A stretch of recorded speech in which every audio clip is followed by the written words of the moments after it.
فوزوا إلى الله إن الله بصير بالعباد ولا حول ولا قوة إلا بالله العلي العظيم حسبنا الله ونعم الوكيل نعم المولى ونعم النصير أعوذ بالله من الشيطان اللعين الرجيم بسم الله الرحمن الرحيم الحمد لله الذي لا مضاد له في ملكه ولا منازع له في أمره ولا شبيه له في عظمته ثم الصلاة والسلام على رسوله الكريم الأمي المكي المدني القرشي الهاشمي أبي القاسم محمد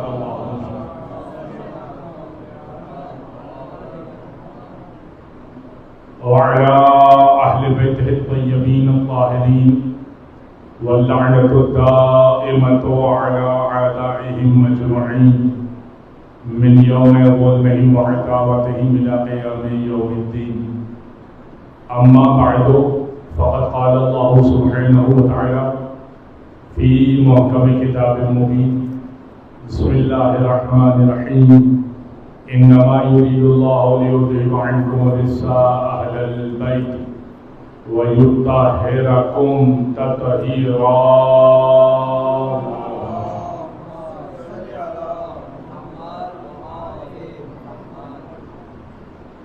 عزیزان گرامی، پروردگار متعال کا شکر ہے کہ اس نے ذکر محمد و آل محمد میں حصہ لینے کی ہمیں توفیق عطا کی.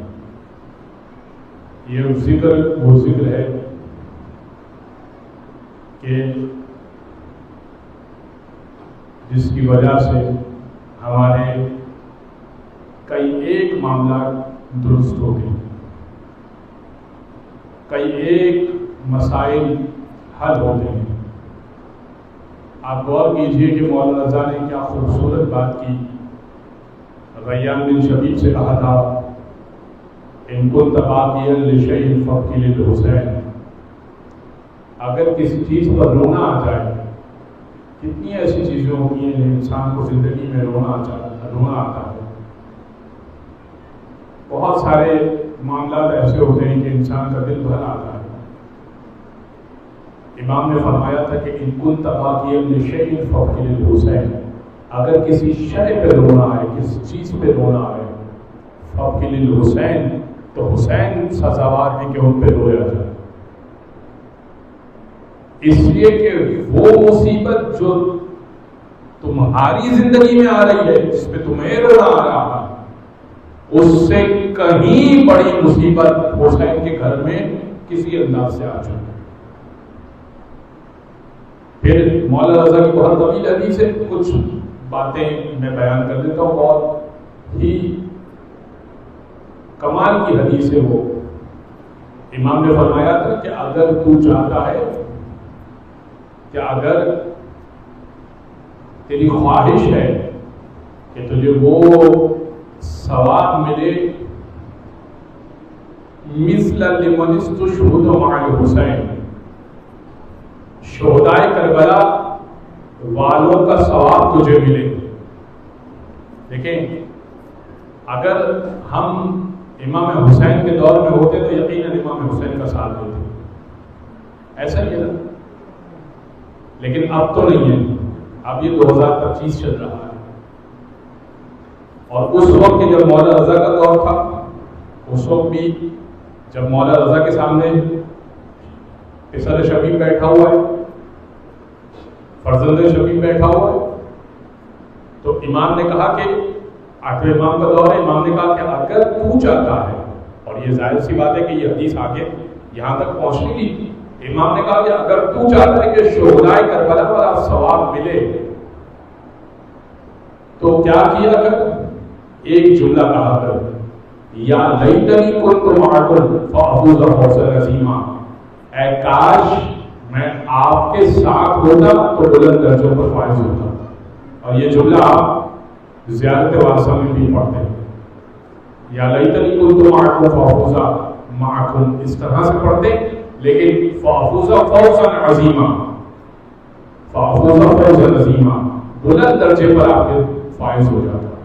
کیونکہ شہدائے کربلا کو جو ثواب ملنا ہے، جو شہدائے کربلا کا مرتبہ ہے، وہ مرتبہ کسی اور کو نہیں ملنے والا، لیکن مل سکتا ہے اگر یہ جملہ زبان پر جاری کر دیا جائے.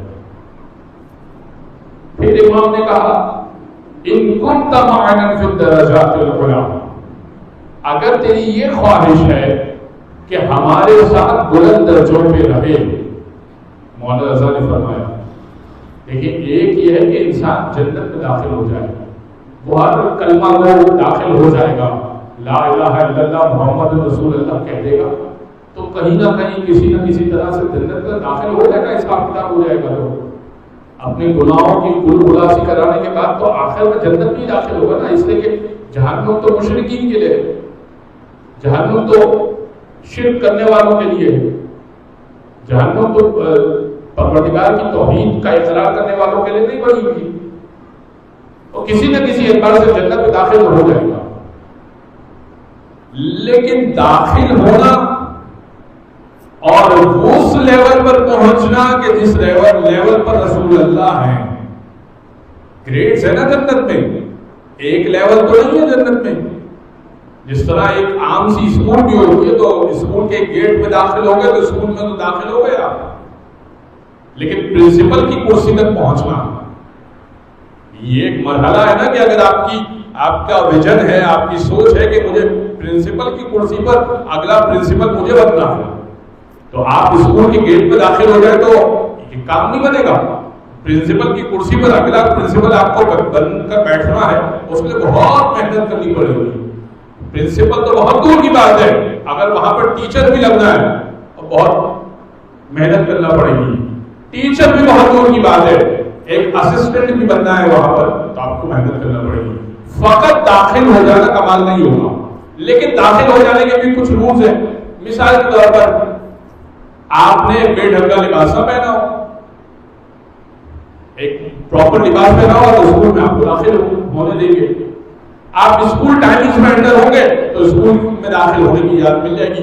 8 بجے سے 1 بجے تک اسکول کھلا ہوتا ہے تو 1 بجے سے پہلے آپ داخل ہو جائیں گے تو اسکول میں داخلہ مل جائے گا. بہت آسان سی مثال دیتا ہوں تاکہ آپ کو سمجھ میں آ جائے. تو اگر اتنا بھی رول فالو کریں گے تو اسکول میں تو داخل ہو جائیں گے، لیکن کیا اسسٹنٹ لگ جائیں گے؟ نہیں لگیں گے. ٹیچر لگ جائیں گے؟ 8 بجے سے 1 بجے کے درمیان داخل ہو گئے، نہیں ٹیچر نہیں بنیں گے. اس کے لیے بڑی محنت چاہیے، اس کے لیے ڈگری چاہیے، اس کے لیے انٹرویو پاس کرنا ضروری ہے، وہاں پر ویکینسی خالی ہونا بھی ضروری ہے. یہ ساری شرطیں ہیں نا. اور پرنسپل لگ جائیں گے؟ نہیں، اس کے لیے تو بہت بڑی شرائط ہے. تو ایک اسکول میں اتنے مسئلے مسائل ہیں کہ آپ کو اگر ٹیچر لگنا ہے اور اس مقام تک پہنچنا ہے تو یہ مسئلہ ہے. تو کیا جنت میں رسول اللہ کے برابر میں بیٹھنا ہو تو ایزیلی لا الہ الا اللہ محمد رسول اللہ کہہ دیا تو کافی ہو جائے گا. آپ کہیں کہ میں جنت کے دروازے سے انٹر ہو گیا، رسول اللہ کہاں ہے مجھے ملوائیے، فرشتے رو دیں گے حضور بس آپ کا یہی لیول تھا، آپ نے لا الہ الا اللہ محمد رسول اللہ کہا تھا، یہاں سے یہاں تک ہی آپ کی ایکسس ہے. اس سے آگے متقی جائے گا، اس سے آگے کسی نے کوئی اسپیشل کام کیا ہوگا وہ جائے گا، اس سے آگے کوئی اور شہید ہو جائے گا. کہاں رسول اللہ ہوں گے، کہاں ایک کلمہ وہ ہوگا. بہت آسان سی بات کہہ دی. اب یہ بات اگر سمجھ میں آ گئی تو مولانا کی حدیث سمجھیے گا. امام نے فرمایا ان کنت معنا فی الدرجات العلی فاحزن لحسننا وافرح لفرحنا وعلیک بولایتنا. دیکھ اگر تو چاہتا ہے نا کہ ہمارے ساتھ بلند درجوں پہ چلا جائے، جنت میں داخل نہیں ہو، بلند درجوں پہ آ جائے، اہل بیت کے ساتھ بلند درجوں پر آ جائے، فاحزن لحسننا وافرح لفرحنا وعلیک بولایتنا. 3 شرطیں.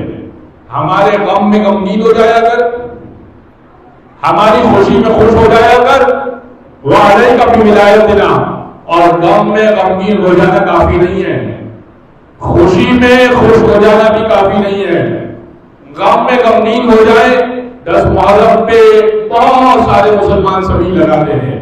10 محرم پہ بہت سارے مسلمان امام کی نیاز کرتے ہیں, بہت قابل احترام ہیں. غم میں غمگین ہوتے ہیں, خوشی میں خوش ہو جائے. 13 رجب کو مولا علی کی ولادت پہ بہت مسلمان خوش ہوتے ہیں. تیسری شرط مولا نے فرمائی وعلیک بولایتنا, تجھ پر واجب ہے کہ ہماری ولایت کر. یعنی کیا مطلب؟ ولایت اور محبت رکھ. محبت کا تقاضا یہ ہے کہ جب ہم سے جڑ جا تو ہمارے دشمنوں سے بیزاری کا اظہار کرتا رہے گا.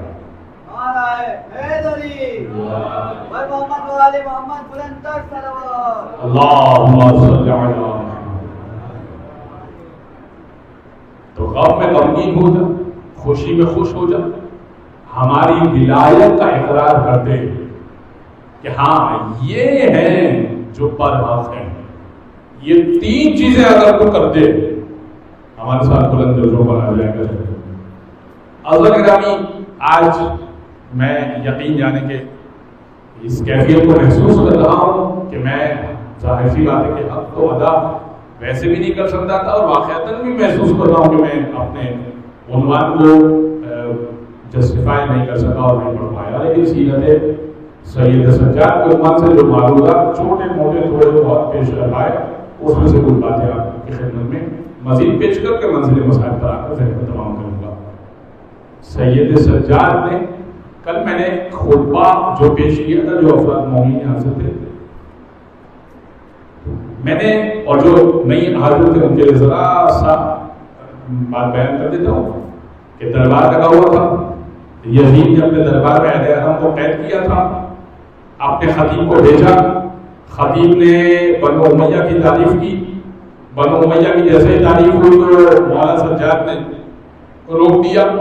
مولا سجاد نے روکا اور کہا کہ مجھے بھی اجازت دے. اور اس نے کہا کہ کیوں, آپ کو کیوں اجازت دیں, آپ کو اجازت نہیں دے سکتے. تو جو مجمع جمع تھا اس نے کہا کہ بھائی یہ تو قیدی ہیں, ان کو اجازت دے دے, یہ تو تیرا قیدی ہے. مجمع کو نہیں معلوم تھا کہ یہ اہل بیت ہے. تو خود ہی یزید بولا کہ یہ اہل بیت ہے, ان کے اندر علم کوٹ کوٹ کے بھرا ہے. اور اس کے بعد سید سجاد نے اپنا تعارف کروایا تھا. میں نے کچھ بات پیش کی تھی, آج تھوڑا سا آگے خطبہ پیش کروں گا جتنا پیش کر پایا. امام نے فرمایا تھا ایھا الناس اوتینا ستن وفضلنا بسبع. اللہ نے 6 چیزیں عطا کی, 7 چیزوں کی وجہ سے ہمیں فضیلت عطا کی. 6 چیزیں میں کل پیش کر چکا تھا, دوہرا دیتا ہوں. اللہ نے علم عطا کیا, حلم برداشت عطا کی. اوتینا العلم والحلم والسماحۃ والفصاحۃ والشجاعۃ والمحبۃ فی قلوب المؤمنین. اللہ نے علم ہمیں عطا کیا, حلم برداشت ہمیں عطا کی, شجاعت علم سماحت اللہ نے جود و کرم ہمیں عطا کیا, سخاوت ہم کرتے ہیں. والفصاحت فصاحت ہم بیان کر سکتے ہیں. فصاحت کیا چیز ہوتی ہے؟ یعنی کمال کا بولتے ہیں ہم جیسا کوئی بول نہیں سکتا. والشجاعت شجاعت ہمارے پاس ہے, ہم مرد میدان ہیں. والمحبت فی قلوب المؤمنین اور مومنین کے دلوں میں محبت ہماری رکھی ہے. یہ 6 چیزیں میں نے آپ کی خدمت پیش کی. سماحت, فصاحت, شجاعت, محبت قلوب المؤمنین.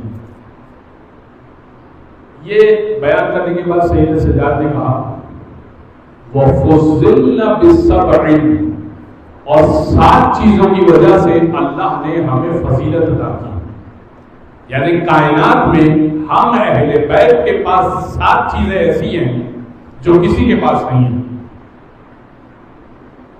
کا پہلی چیز منا النبی المختار, ہم میں نبی مختار موجود ہے. اے یزید, نبی تیرے گھرانے میں نہیں ہے, نبی ہمارے گھرانے میں ہے. پھر فرمایا منا الصدیق, سچے ہمارے گھرانے میں ہیں, تیرے گھرانے میں سچے نہیں ہیں. اور دیکھیے یہ جو الصدیق کا لفظ ہے نا, یہ اشارہ ہے واقع مباہلہ کی طرف. واقع مباہلہ میں جب کہا تھا کہ سچوں جھوٹوں کے مقابلے میں سچے کو لے کر آئیے، اس سے کہ جھوٹوں کو خدا نے لعنت کرنی ہے، تو رسول کسی کو نہیں لے کر گئے تھے، فقط پنجتن کو لے کر گئے تھے۔ کوئی اگر اہل ہوتا، کوئی اگر صدیق ہوتا، کوئی اگر صدیقہ ہوتی تو رسول لے جا چکے ہوتے۔ رسول نہیں لے کر گئے، رسول لے کر گئے فقط علی کو، حسنین کریمین کو، فاطمہ کو، اور آیت وسیع ہے، مباہلے کی آیت، مباہلے کو نہیں پڑھ رہا میں، لیکن مباہلے کی آیت وسیع ہے، جمع کا صیغہ ہے، ہر لفظ میں کم از کم تین افراد رسول لے جا سکتے تھے، بیٹوں کے مقام پہ 3 لے جا سکتے تھے، عورتوں میں 3 لے جا سکتے تھے، اپنے جیسوں میں 3 لے جا سکتے تھے، کم سے کم بتا رہا ہوں، زیادہ سے زیادہ تو بہت سارے لے کے جا سکتے تھے، لیکن رسول نہیں لے کر گئے۔ کیوں؟ کیونکہ سچے لے کے جانے ہیں، کسی ایسے کو نہیں لے کے جانا جو کبھی جھوٹ بولا ہو، ایسا لے کر جانا ہے جو ابتدا سے لے کر انتہا تک پاک و پاکیزہ ہو، جس کے لیے آیت تفصیل اتری ہو۔ لہذا صدیق ہمارے پاس ہے۔ دوسری فضیلت منا الصدیق، منا الطیار، جنت میں اڑنے والے، تیار کہتے ہیں، تیارہ سنا ہوگا، تیار کہتے ہیں جس کو پر اللہ نے عطا کی ہو۔ اہل بیت میں 2 افراد ایسے جن کو اللہ نے پر عطا کیے ہیں، یعنی جنت میں پر دے گا۔ ایک جناب جعفر تیار، مولا علی کے بھائی، جنگ تبوک میں شہید ہو گئے، ہاتھ کٹ گئے، رسول خدا نے بشارت کی کہ جعفر کو پروردگار ان 2 بازوؤں کے بدلے 2 پر ادا کرے گا، جنت میں ہر شخص چلے گا، جعفر طیر طائر کی مانند اڑا کریں گے۔ ایک جناب جعفر تیار کے لیے کہا، جعفر تیار ہی لفظ سے مشہور ہو گیا، لیکن مشہور کب ہوئے؟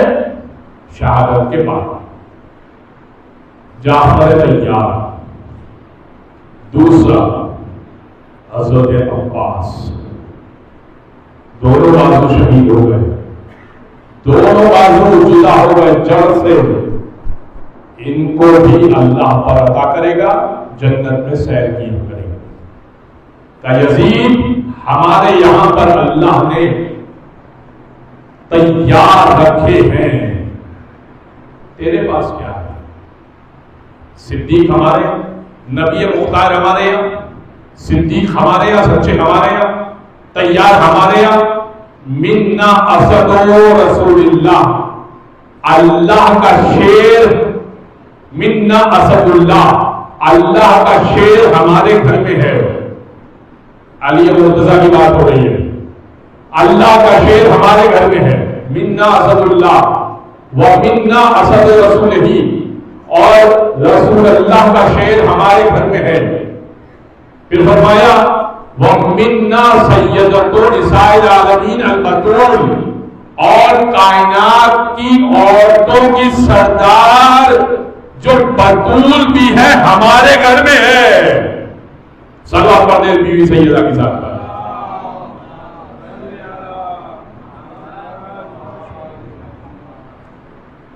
کائنات میں عورتوں کی سردار ایک ہی ہے اور کوئی دوسری نہیں ہے۔ جو تھی جناب مریم کے لیے کہا تھا یا مریم ان اللہ صفاکی و طہارکی و صفاکی علی نساء العالمین، اے مریم ہم نے آپ کو چن لیا اور ہم نے آپ کو پاک کیا اور ہم نے آپ کو عالمین کی عورتوں پر چن لیا۔ مریم کے لیے بھی کہا، جناب مریم کے لیے بھی کہا سیدۃ نساء العالمین، عالمین کی عورتوں کی سردار ہے۔ لیکن فاطمہ، جناب فاطمہ کے لیے بھی کہا، تو رسول سے کسی نے سوال کیا کہ آپ کی بیٹی بھی سیدہ نساء العالمین، جناب مریم بھی سیدہ نساء العالمین، عالمین کی عورتوں کی سردار ہے، بیٹی بھی عورتوں کی سردار ہے، جناب مریم بھی عورتوں کی سردار ہے، تو ہیں کون عورتوں کی سردار؟ مریم ہے یا فاطمہ ہے؟ یہ ہوگی نا سردار، تو نہیں ہو سکتی۔ رسول نے کہا، فرمایا کانت مریم سیدۃ نساء فی زمانہا، مریم اپنے زمانے تک عورتوں کی سردار تھی۔ زمانہ مریم چلا گیا، جناب مریم کا وصال ہو گیا، سرداری چلی گئی۔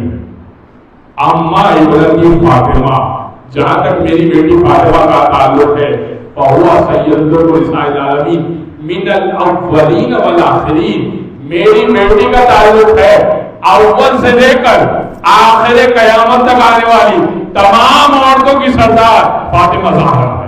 محمد والے محمد بلند تر صلوات۔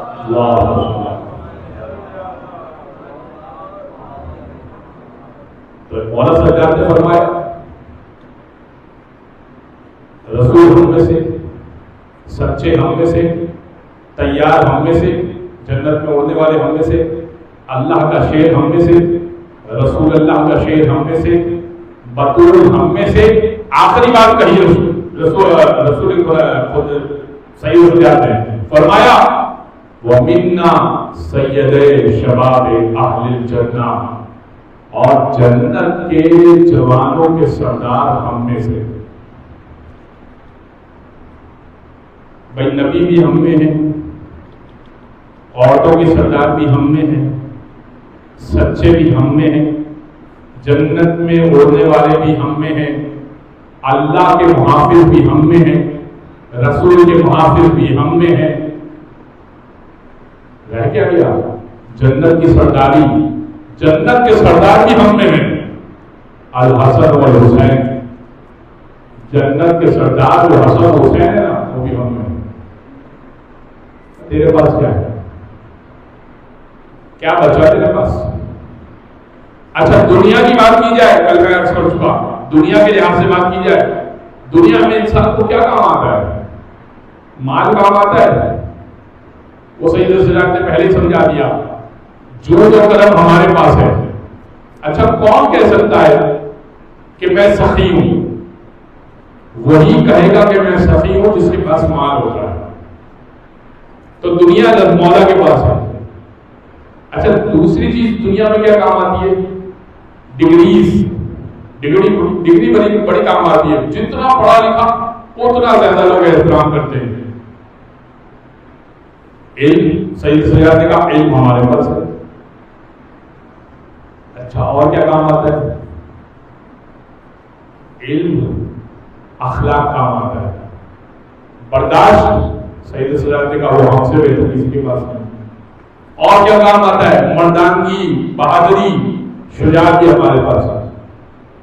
اخروی لحاظ سے کیا کام آئے گی؟ سرداریاں کام آئیں گی، وہ بھی ہمارے پاس ہے۔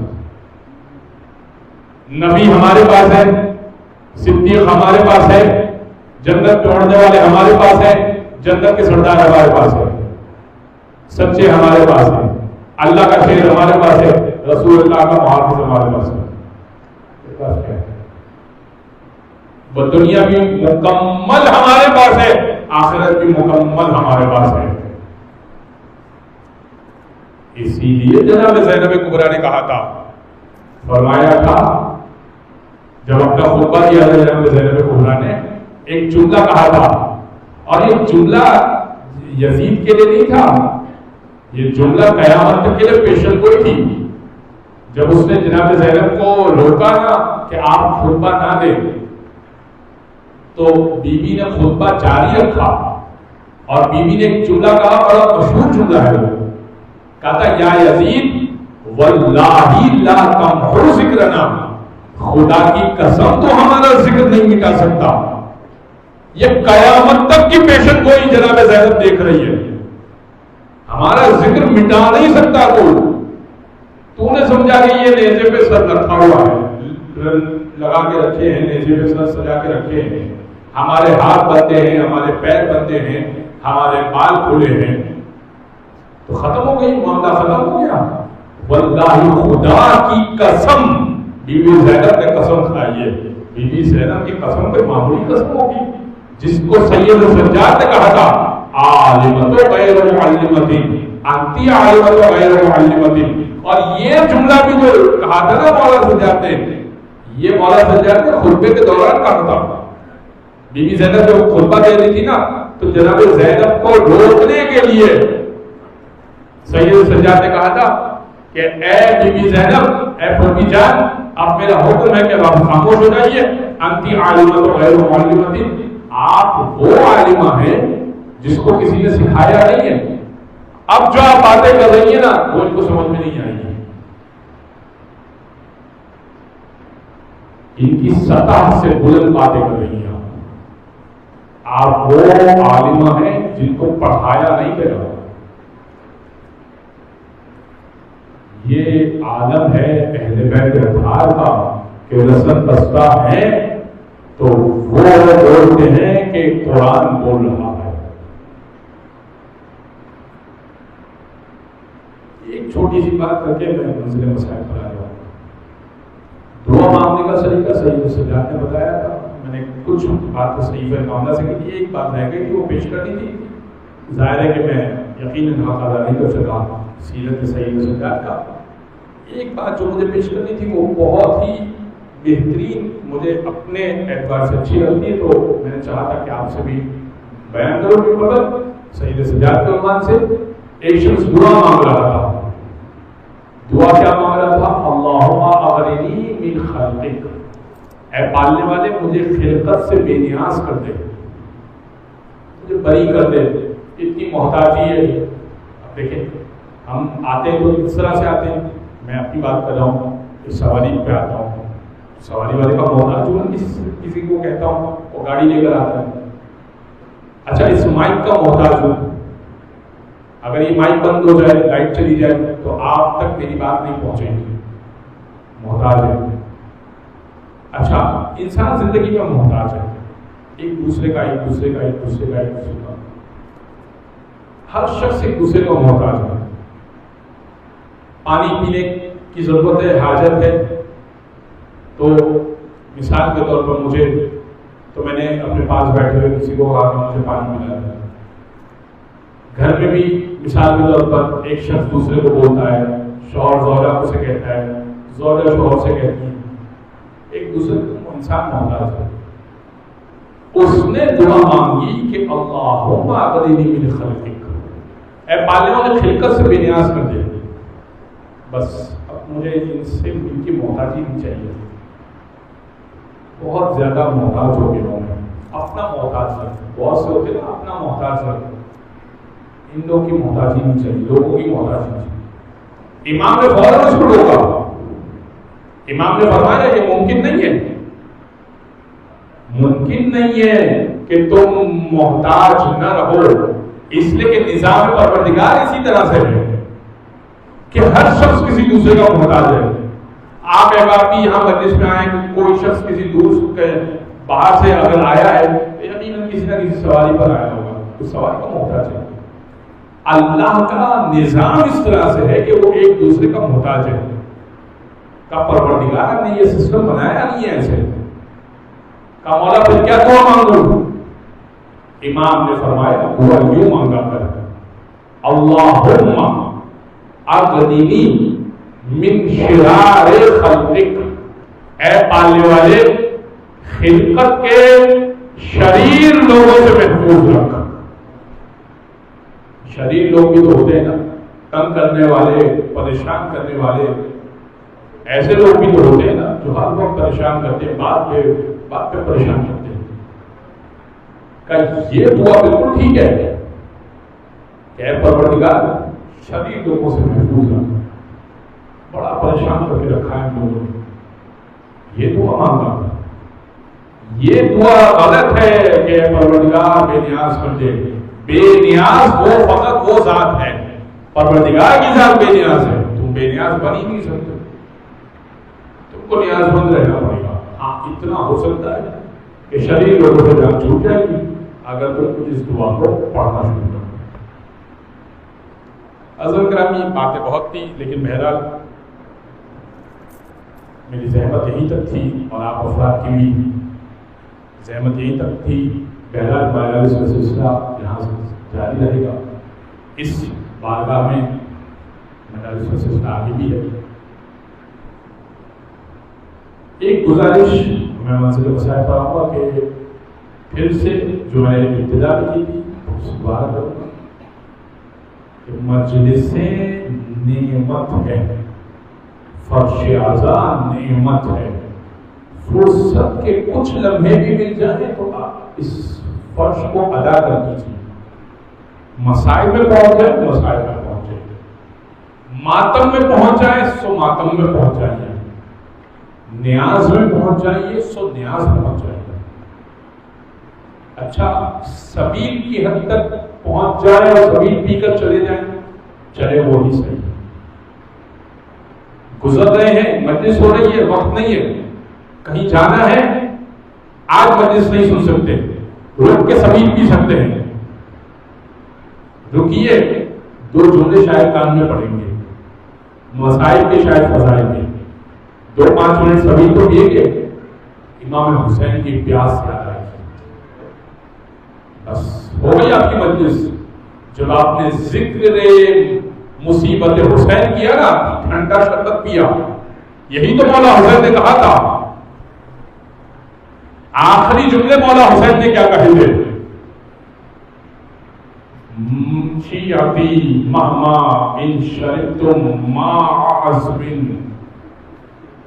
فاذکرونی. اے میرے چاہنے والوں, جب بھی ٹھنڈا پانی پینا نا, یاد کرنا حسین بڑا پیاسا تھا. پھر فرمایا تھا او غریب, اور ایک غریب کا ذکر کرنا کہ کیسے وطن سے نکال کے اسے کھیل کے مارا گیا. پھر فرمایا تھا یہ ذکر کرنا, یہ سوچنا کیف استسقی لطفل, کیسے میں اپنے چھوٹے بچے کے لیے پانی مانگ رہا تھا. فابا یرحمونی, کہ میرے بچے پہ رحم کر لو. چھوٹے بچے کے لیے پانی مانگ رہا تھا, تم پانی پیتے ہو کیا کرنا, کہ میں اپنی اولاد کے لیے پانی مانگ رہا تھا. بس میرے عزیزوں, اتنا بھی اگر شرکت کر لو مجلس میں تو یہی مجلس تمام ہے. لیکن مجلسوں کو قضا نہ کرو, مجلسیں ادا کرتے رہو, فرش اعلیٰ پر جاتے رہو. سید سجاد جب کوفہ کے بازار میں داخل ہوئے, عبید اللہ ابن زیاد کے بازار میں داخل ہوئے. آج میں طولانی مسائل اس لیے کہ آپ رو چکے, میں سمجھتا ہوں کہ مسائل ہو گئے, گریا ہو گیا, تمام ہو گیا. بس 2 جملے سن لیجیے سید سجاد کی مصیبت کے. کوفہ کے بازار میں داخل ہوئے نا, عبید اللہ ابن زیاد کا دربار لگا ہوا تھا. 3 دن عبید اللہ ابن زیاد نے کھڑا رکوایا تھا کہ بازار سجے گا, دربار لگے گا, اس کے بعد اندر بلایا جائے گا. جب دربار لگ گیا, عبید اللہ تخت پہ بیٹھا تھا, سید سجاد اندر داخل ہوئے, لائے گئے قیدی بنا کر, پھوپیاں بھی لائی گئی, بیٹی بھی لائی گئی, بچیاں بھی لائی گئی, چھوٹی چھوٹی اہل حرم کو اسیر کر کے لایا گیا. کیسے لایا گیا سنیں گے. ہاں, کوئی چھت سے گرم پانی پھینک رہا ہے, کوئی پتھر پھینک رہا ہے, کوئی لاٹھی مار رہا ہے. ارے یہ باغی گروہ ہے, یہ باغی گروہ ہے. بس سید سجاد کا قافلہ اندر داخل ہوا. ایک شخص آگے بڑھا, آگے بڑھ کے کہنے لگا اے سید سجاد, میں اس وقت بھی موجود تھا جب مسلم ابن عقیل کو عبید اللہ ابن زیاد کے دربار میں لایا گیا تھا, اور میں اس وقت بھی موجود تھا جب آپ کو عبید اللہ ابن زیاد کے دربار میں لایا گیا. میں نے دیکھا تھا عبید اللہ ابن زیاد کے سامنے مسلم ابن عقیل کا سینہ چوڑا تھا, شانے اچکے ہوئے تھے, سر اٹھا کے بات کر رہے تھے, آنکھوں میں آنکھیں ڈال کے بات کر رہے تھے. مگر سید سجاد, میں نے آپ کا رویہ دیکھا, چہرہ جھکا ہوا تھا, شانے ڈھلکے ہوئے تھے, سینہ نیچے کی جانب تھا. آج یہ رویوں میں فرق کیوں ہے؟ آپ بھی بہادر کے بیٹے, مسلم بھی بہادر کا بیٹا, یہ دونوں رویوں میں فرق کیوں ہے؟ امام نے کہا مسلم جب آئے تھے تنہا آئے تھے, میرے ساتھ میری پھوپھیاں تھی, میری بہنیں تھی, میری مائیں تھی. الا ولعنۃ اللہ علی القوم الظالمین وسيعلم الذين ظلموا ايام ينقلبون. باب عظیم توسل کو اپنی بارگاہ میں قبول